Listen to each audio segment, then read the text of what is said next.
Hello, my name is Dennis Burns. I am the county agent in Tensall Parish, and I'm here to talk to you today about growing rice.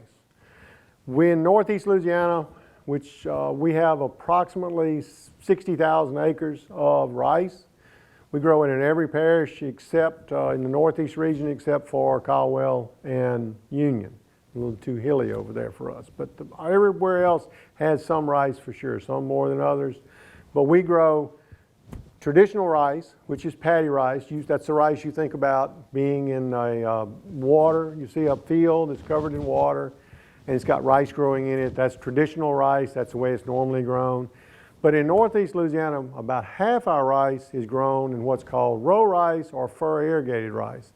This is rice that's grown much like cotton, corn, soybeans. It's grown on a bed.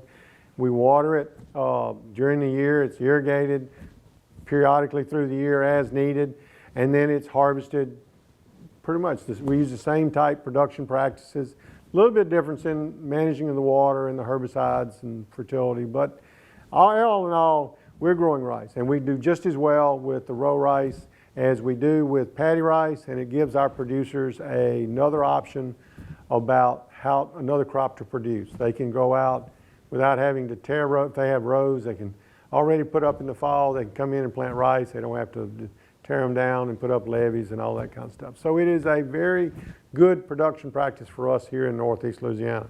Now, the rice that we grow up here is traditionally, we grow long grain rice, which is just your long grain rice, just the rice that your mama cooks, everybody cooks to eat. That's generally what we're going to grow. And this rice, if you'll look on the bags, a lot of time it says enriched rice. Enriched means that they've taken the bran off, and when it first comes in the field, out of the field, it's called rough rice. They take that outer husk off, and the first rice is called brown rice, and this is an example of a package of brown rice, and it's brown. It has that bran on it. They take that off. When the first step of milling is, they'll take that off. They will make it into a powder. So after this white rice that you get at the end is run through the mill and it's polished. They'll put the powder back on. That's how it becomes enriched rice. Some other rice that we grow up here, we grow a little bit of specialty rices. One is for the parboiled market, which would be something like this. This is just, usually it is a long grain rice, but being parboiled means it's partially cooked, so they can, it's easy for someone to come in and buy a package and cook it. But we do grow, it's a specialty rice, we grow it up here. Another specialty rice that we grow some up here, some of it we don't grow, but they are specialties, are these two. One of these this is jasmine. This is an aromatic. Jazzman 2 is one that was developed by the LSU Ag Center, and it's grown in Louisiana for a specialty market. This smells. It has a nice aromatic smell. Basmati rice is, and really it's a specialty rice because it's an extra long grain rice. It goes in Indian cooking. It's even longer than long grain. Some of the other specialties we have are, we grow medium grain rice, which is just a shorter than long grain, has a little bit different cooking characteristics. Then we have short grain. Short grain is a specialized rice because it's used mostly in like sushi, and it's a sticky rice. It sticks together, clumps up. These are the types of rice that we grow from the farm to go through the mill, and then we go on into, it's made into many other products and a variety of things. So if you have any questions, contact the LSU Ag Center. We'll be glad to help you.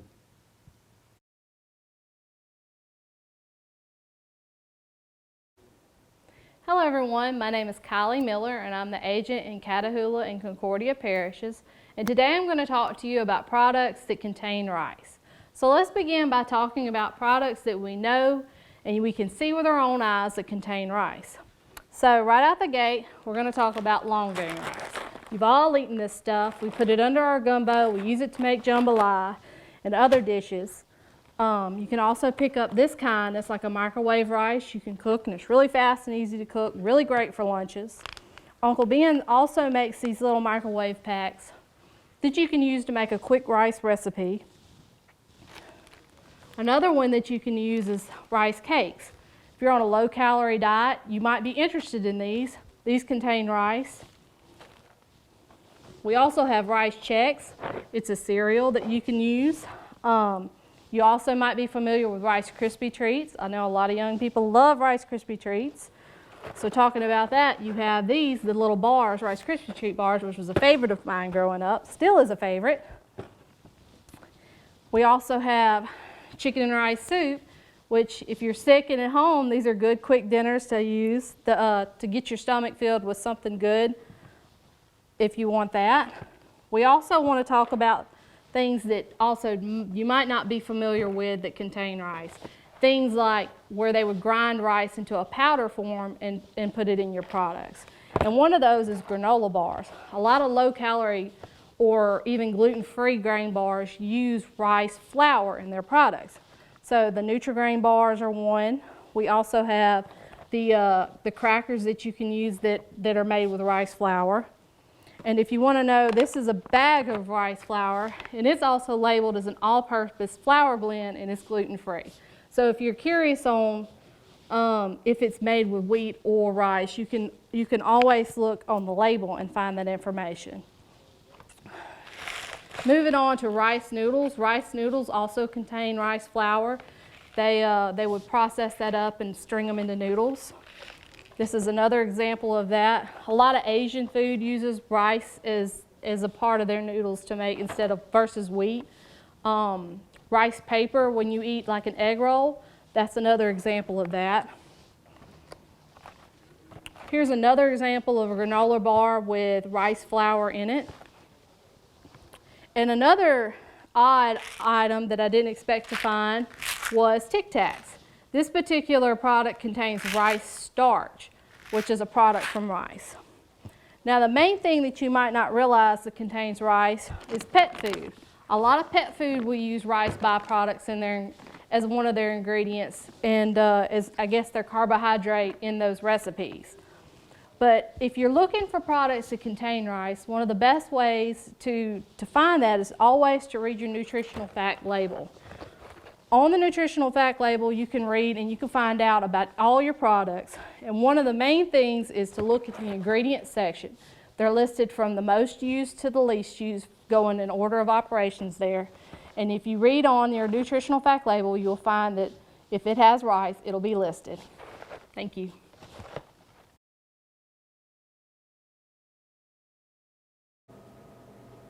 Hey everybody, my name is Avery Vandeven and I'm the State Historian Reporter on the State Executive Board.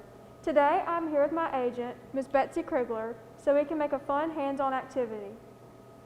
Rice is not only nutritious, but it can also relieve stress. Today we're going to make a stress ball with the following items.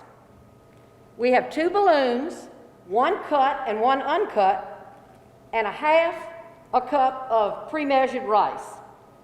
We're going to begin by putting the funnel in the uncut balloon and pouring the rice. This is fun to do with a partner and a lot less messier. I'm going to tie the balloon with the rice, take the knotted side and push it down in the balloon that Avery has stretched out. And here we have a stress ball. This is a great activity for you to help relieve some stress that might be related to school and studying.